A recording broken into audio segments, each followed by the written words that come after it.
Hi and a very warm welcome. My name is Ian Mack. So, Timon of Athens, the play by William Shakespeare. What's it all about? Stay with me. I'll ensure you know the basic plot, the key characters, what happens in each of the acts, any key notes, and also some infographics to reference. I have to add, this is my favourite Shakespearean play, and I'll explain why later. In the next 8 minutes, you'll have all the information. So if you're ready, let's go. Timon of Athens, a five-act play by William Shakespeare, is classified as one of his late tragedies or problem plays. Believed to be a collaboration with Thomas Middleton, probably written around 1605-1606 during the reign of James I. It was published in his first folio of 1623, and it takes place in Athens, primarily in Timon's lavish house and later in the wilderness outside the city. It follows themes of wealth, generosity, greed, ingratitude, betrayal, isolation and disillusionment. And my view is that this story is a very modern story. The story is this: Timon of Athens, a wealthy and generous nobleman, lavishes gifts and banquets on his friends, believing their flattery sincere.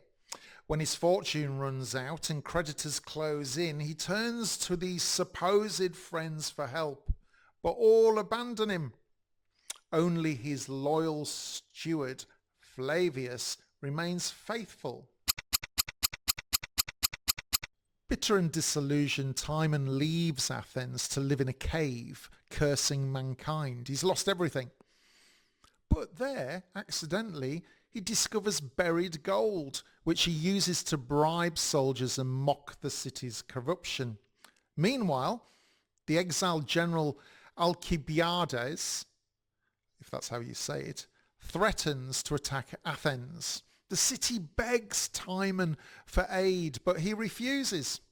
Consumed by hatred, he dies alone, leaving behind a bitter epitaph. The main characters in the play include, of course, Timon of Athens himself, the wealthy and generous Athenian nobleman. We've got Flavius, his loyal steward, Alcibiades, an Athenian general who is a friend of Timon.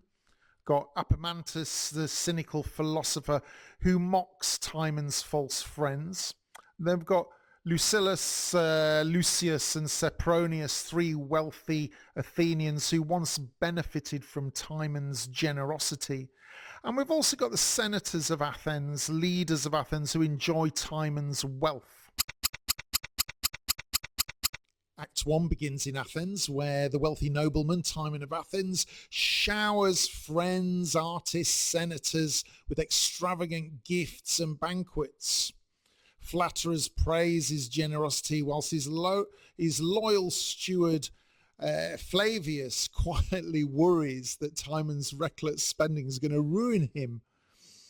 Poets and painters fawn over him to win rewards. Timon ransoms a friend and promises dowries to others, convinced of their gratitude.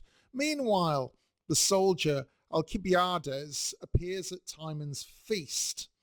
He shows loyalty, whilst Flavius warns him that Timon is on the verge of bankruptcy, a warning Timon ignores, believing friendship will protect him.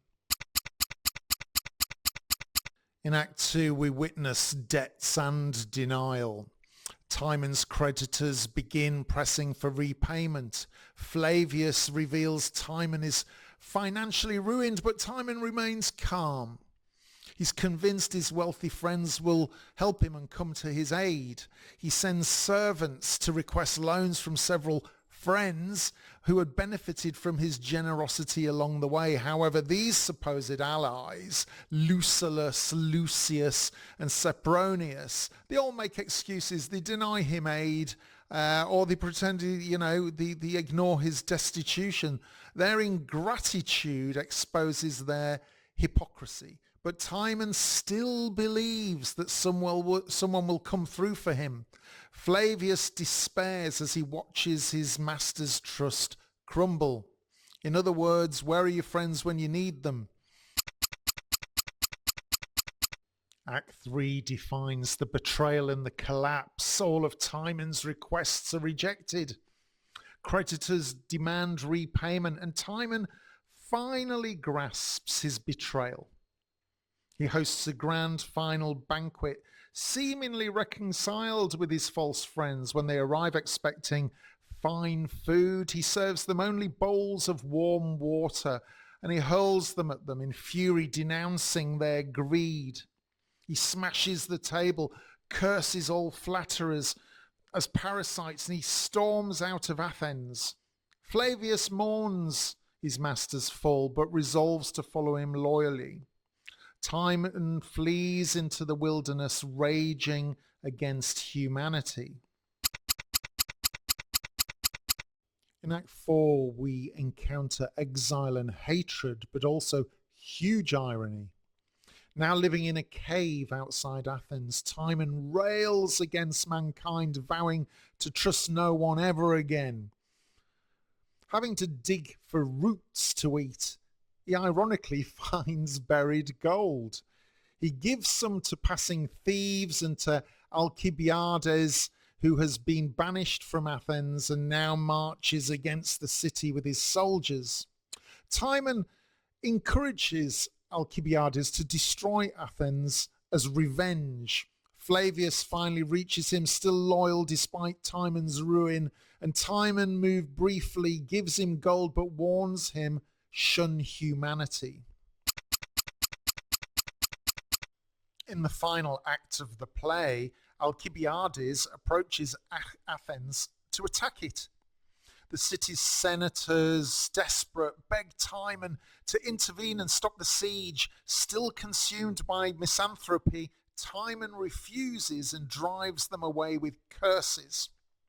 Soon after, news spreads that Timon has died alone in the wilderness, leaving behind a bitter epitaph, damning humankind. Alcibiades makes peace with Athens, promises to rule justly, while Timon's lonely death stands as a dark symbol of betrayal, greed, and human corruption. The play itself shows strong satirical elements fitting early 17th century views on corruption and financial instability. It shows how sudden fortune and sudden ruin reveal human selfishness, of course.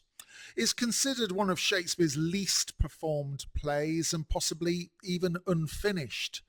It gained renewed attention in modern times for its sharp critique of wealth and corruption. And for any lottery winner out there, or anybody who has come into any form of wealth, inherited or otherwise, this play is very relevant because, of course, we all find out who our friends really are in times of crises, and this is the point of this play. It's often staged today as a bleak morality tale about the corrupting power of money. But I, in modern terms, think that this is superb, and it should be at the theatre far more often. This is a highly pertinent play in the modern world, and if it's not being shown and you put on plays, please think about maybe staging this at your theatre. Thanks so much for your time, and I hope this has got you started with this play. Don't forget to share any additional information in the comments below. And until then, and until meeting you again in the next one, my name's Ian Mack, and remember, time is knowledge.